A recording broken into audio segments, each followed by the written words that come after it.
સ્થાનિક સ્વરાજ્યની ચૂંટણીના પડઘમ વાગે તે પૂર્વે નવસારીમાં વિકાસની ગતિ તેજ બની છે। નવસારીના સાંસદ અને કેન્દ્રીય જળશક્તિ મંત્રી CR પાટીલ દ્વારા આજે નવસારીને 44.65 કરોડ રૂપિયાના વિવિધ વિકાસલક્ષી કામોની સોગાદ આપવામાં આવી છે।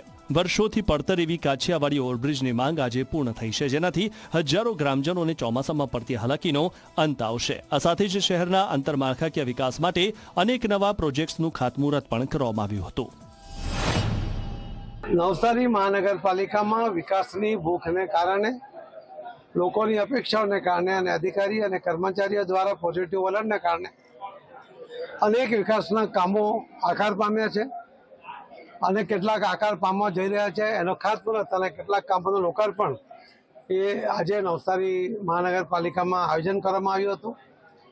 નવસારી મહાનગરપાલિકા જે નવી મહાનગરપાલિકા આખા રાજ્યમાં બની છે, એમાં સૌથી આગળ છે।